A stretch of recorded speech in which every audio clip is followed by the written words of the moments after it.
so now we should be recording.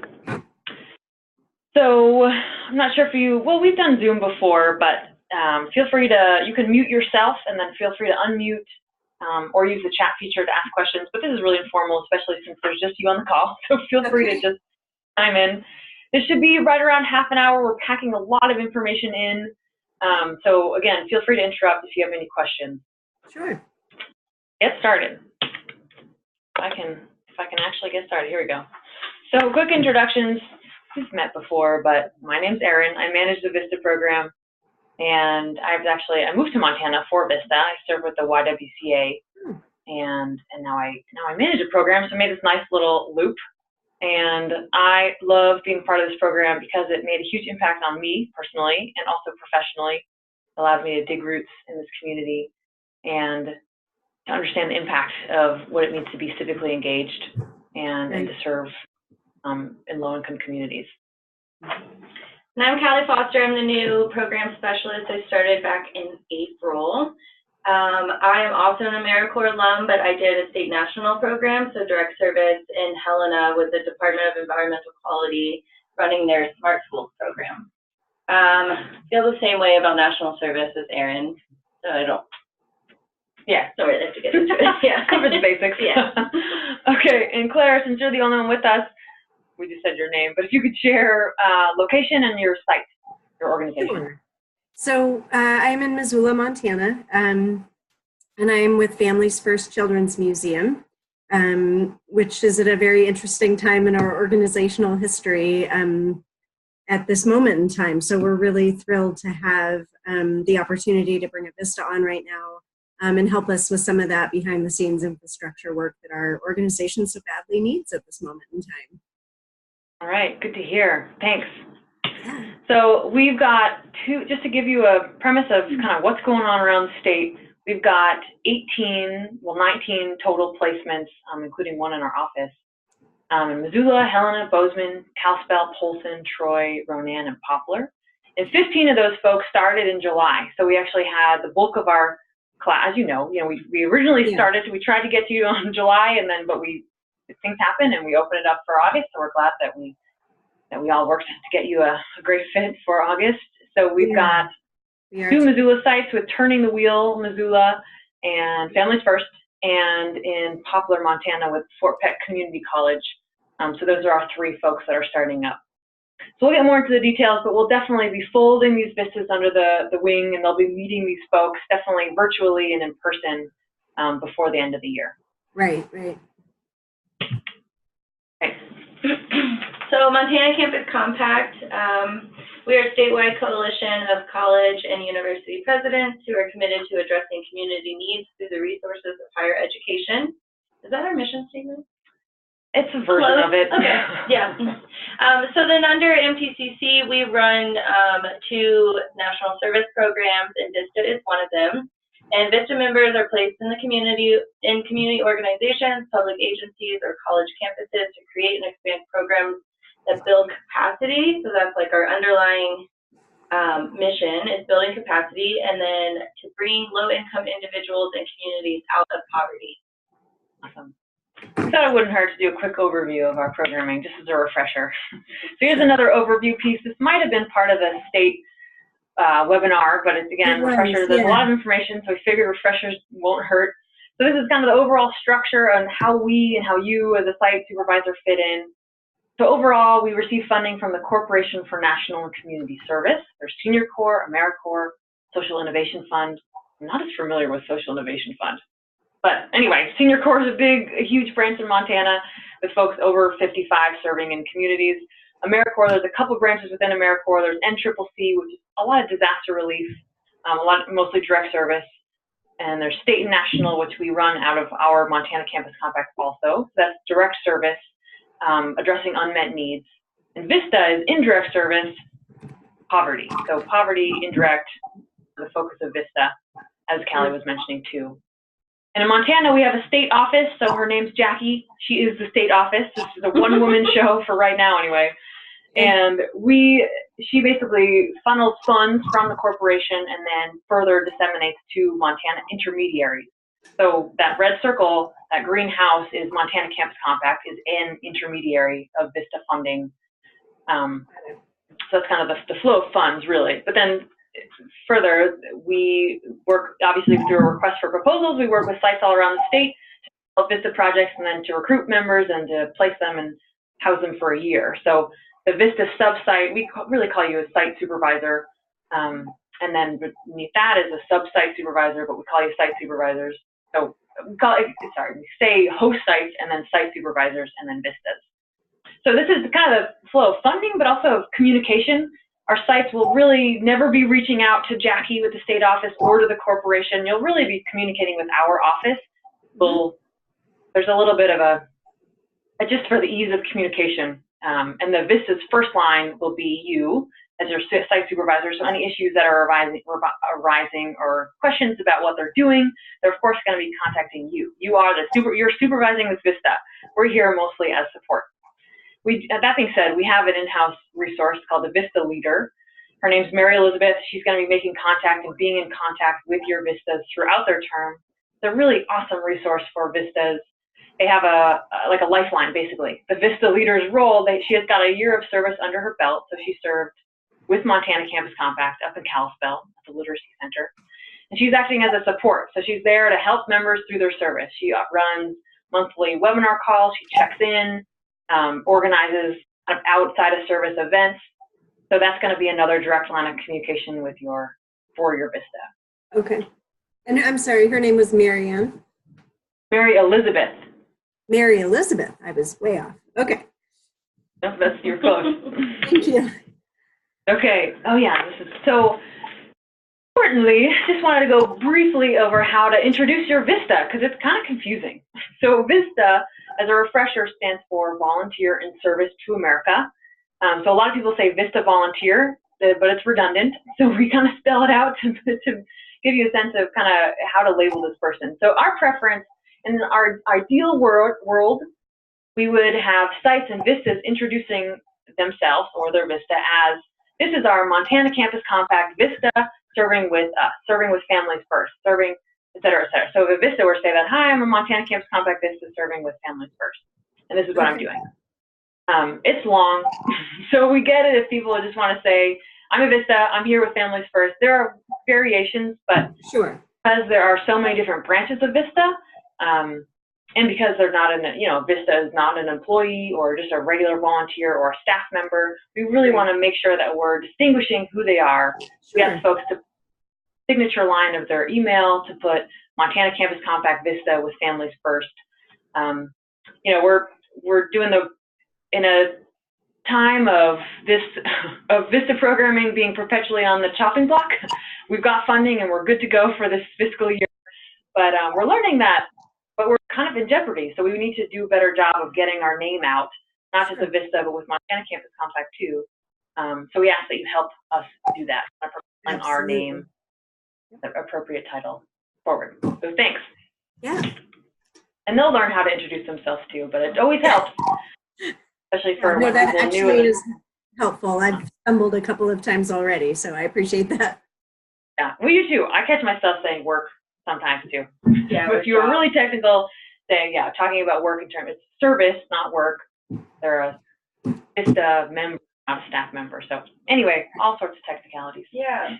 So getting into the VISTA overview, like I said before, the goal is to alleviate poverty. And members are serving full-time, 24/7. Typically, their time falls between 9 and 5, but if there are weekends or holidays that your program or your host site is doing an event on, we want them to be in service to you during those events. So they are always serving. The host site provides day-to-day supervision, provides supplies, equipment, and training. And your project must build capacity with a focus on indirect service. It aligns with the MTC program priorities, so education and veterans. And for the service term, so they will start on August 20th of this year and serve a full 365 days. So their end date will be August 19th, 2019. So for cost share, affiliates will be charged the $6,250, and the non-affiliates will be charged the $8,350 per member. So just know that you will be seeing some sort of invoice from our office. From our office manager, Kathy. I think kind of. Kathy, I'm sorry. Kathy was her name? Yes. Yep. Okay, and can you remind me at what interval that that cost share is due at? Is it quarterly? Is it split into quarterly payments, or by semester, or all at once? Usually it's quarter. You can either elect for quarterly or paying in full. Okay. And that was on the MOU. So whatever you spell out in the MOU. Okay. And if you want that changed, you can definitely contact us and we can help you out. Okay, wonderful. Okay. So we wanted to go over briefly campus community partnerships. This is vital to our mission. We're a coalition of colleges and universities around the state. So we want to be connecting. We have VISTAs located in nonprofits or community entities, we want them to be connecting to their closest campus, to be leveraging resources, engaging the campus to help alleviate poverty in the community, to engaging students for civic responsibility. There's so many great perks of engaging a campus. And we ask that all folks basically make contact with the campus. And we've got lots of projects based on campus too, so we ask for just informal partnerships with the community, so it's a two-way communication. And your VISTA will be tasked as part of the on-site orientation training plan, not sure if you noticed, but for a VISTA to be connecting with their campus partner. So that's a campus partner that you spelled out in your MOU, part of your application about who specifically you're going to be in touch with. If you can't remember, if it's fuzzy, the details are fuzzy, definitely be in touch with us and we'll help you out and let you know. But that partnership can take on so many different forms. Sometimes it's just holding space. If you need space, contacting that partner, or of course, getting involved in volunteer capacities is a popular way, or just in and we can help you with those connections too. Our site, our campus person is our organizational founder, and so we're well connected and have regular meetings with him, and so it'll be an easy connection, I think, to maintain. That's good to hear. Thanks, Claire. Yeah. Okay, so know your VISTA's VAD. So it stands for VISTA Assignment Description, and I'm sure you've seen it.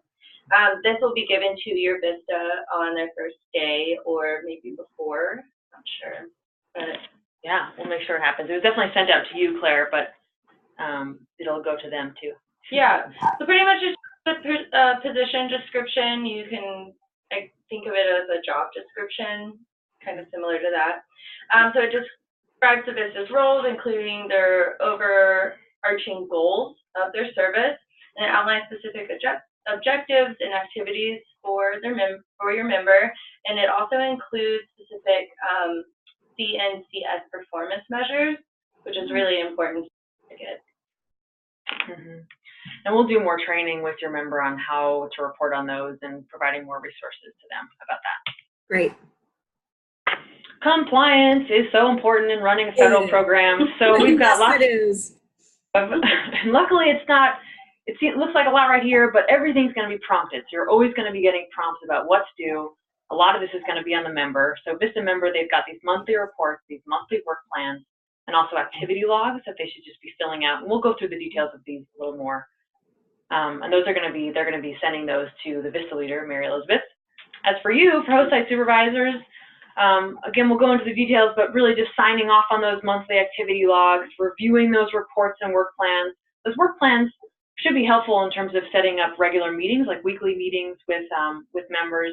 So it's kind of like breaking out bite-sized chunks of a VAD into month-long periods.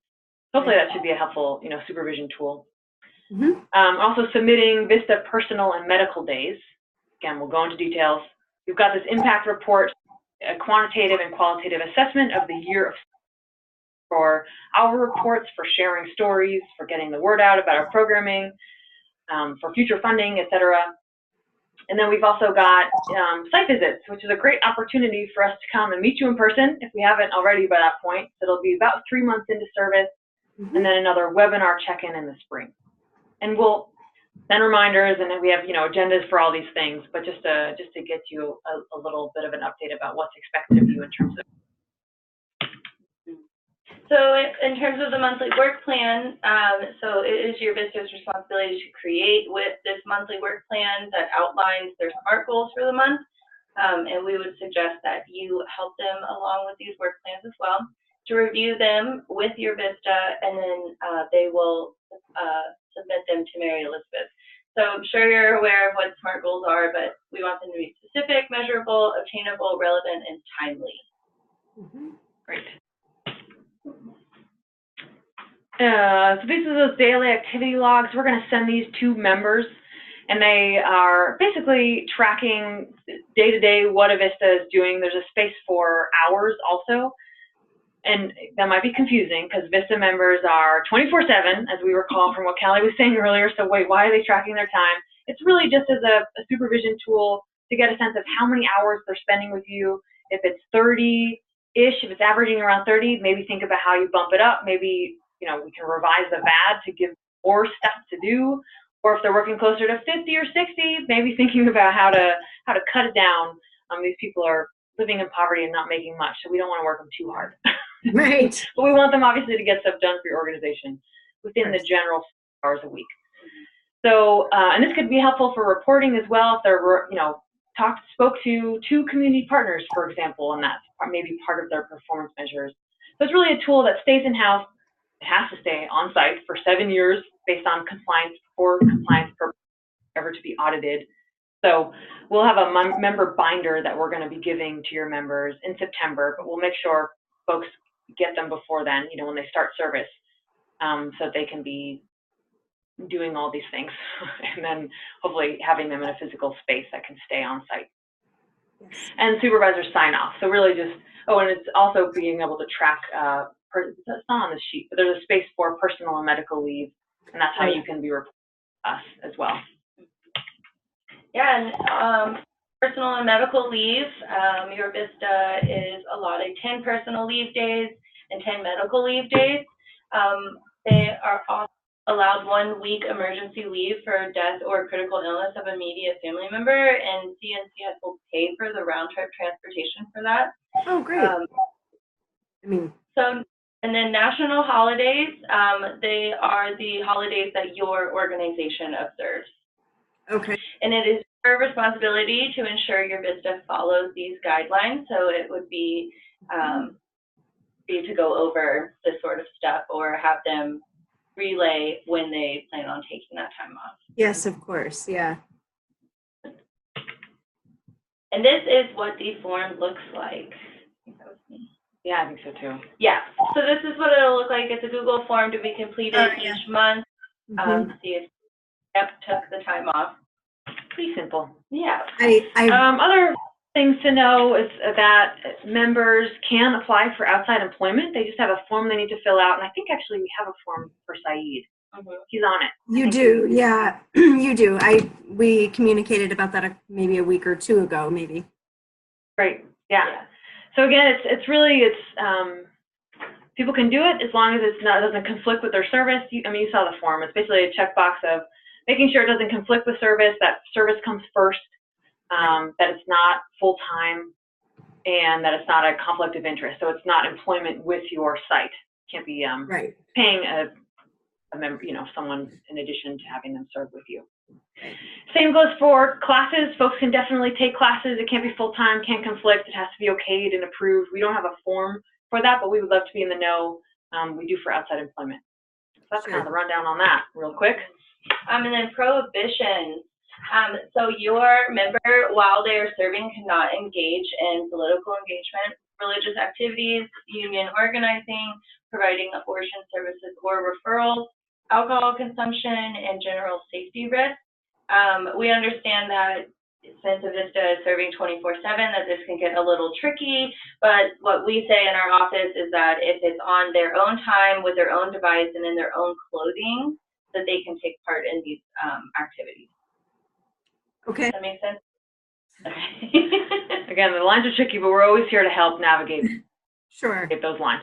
And I am familiar with this process and this program, having supervised a VISTA for a previous organization that I worked with. So this is a refresher and a welcome one, but I'm not unfamiliar information. Okay, great. That's good to know. So helping your VISTA member, you as a supervisor can do certain things to help your VISTA out. So assisting in locating housing is really great, providing food and gifts. They can't be in the form of cash or gift cards, but if you want to take them out to lunch as like a welcome sort of thing, that would fall under gifts.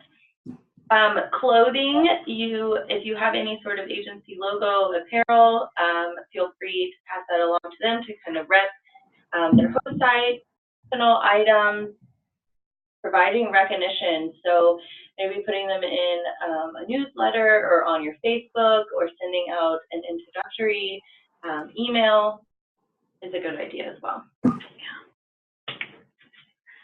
Okay, so we're going to dig into kind of the next steps about what August 20th and moving forward is going to look like.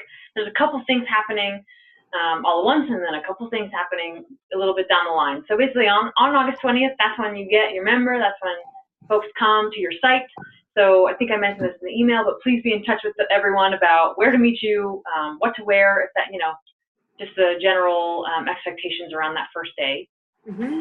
And we have that. There's also some things mandatory things, and we're going to touch base on what those are in a minute to give an overview that members are going to be enrolled in a Corporation for National Community Service, so a nationwide virtual member orientation, or VMO is what they're calling it.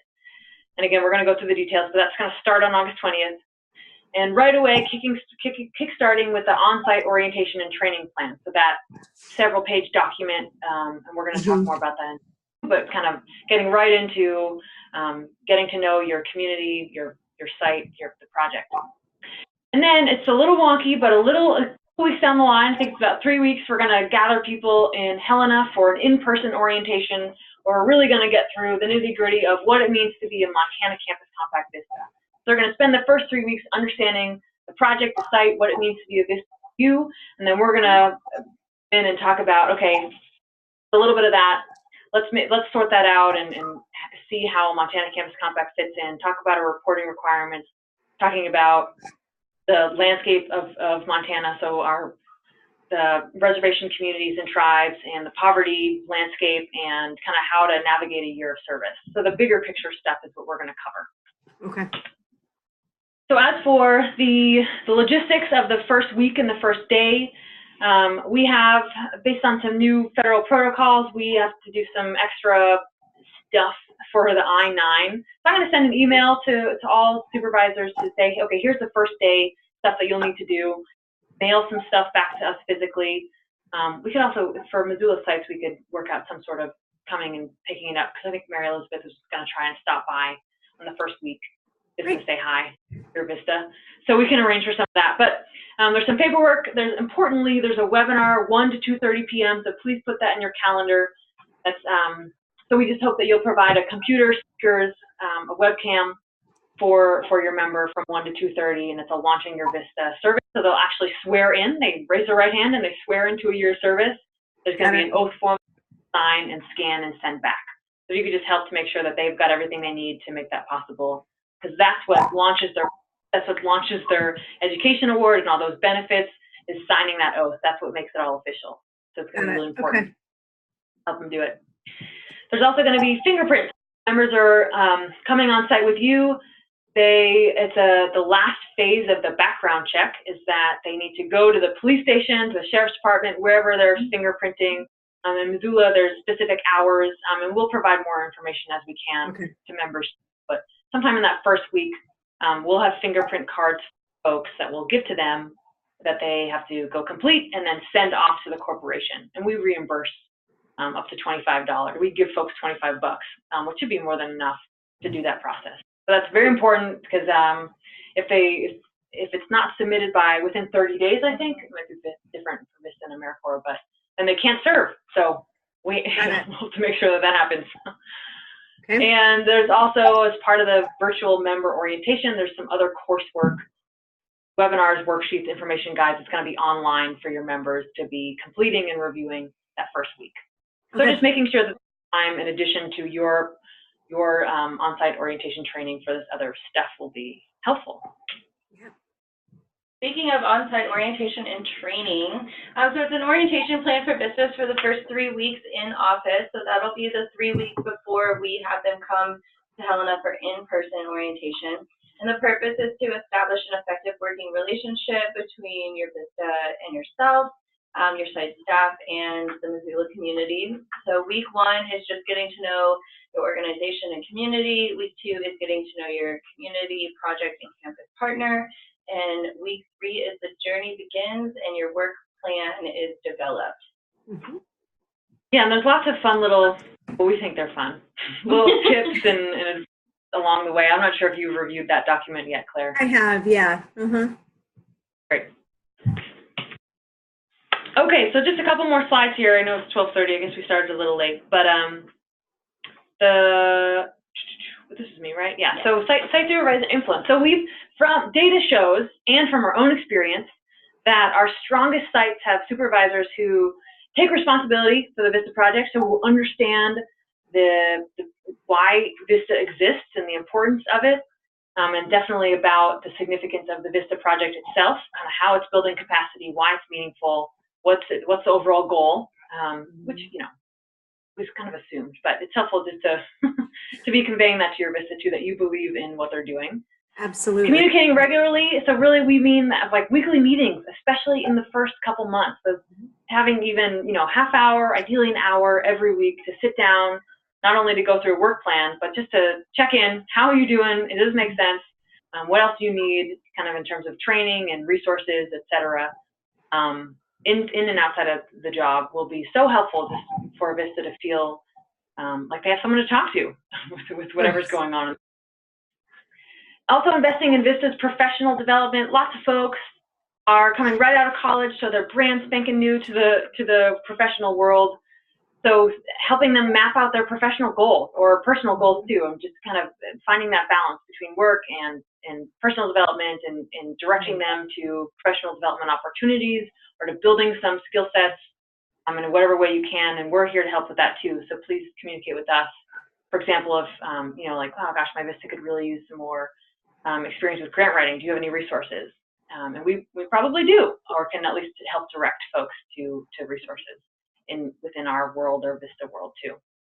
Mentorship, that's part of the professional development piece of just, again, helping to, the goal of VISTA is obviously, the first goal is to get things done for your organization. Another big goal is to kind of light a spark of service and to move forward as a civically engaged citizen. So we hope that we hope that members will stay in the nonprofit world or to continue giving back. And we see a lot of VISTAs that do stay on with their sites as employment or volunteer or in the community. And that's a huge, and whether they come in with other plans and they leave, that's fine too. But it's a really cool, I think that's pretty unique to Montana, is a lot of people come and they stay. And that's both was the case for us. Okay, some best practices. So basics, at least in the beginning, 5 to 10% of your week. So a significant chunk of helping the VISTA assimilate to everything, to your site, to the project, to the community. I know Claire Saeed has been living in Missoula, so it shouldn't be as big of a transition. Right. It's helpful. Yeah. And that, we already said this, but they may require professional guidance, so just keeping that in consideration about how can you help to shape this person into an ideal worker, you know, in terms of they require some training. Treat them as staff. They're obviously, again, their title is not staff.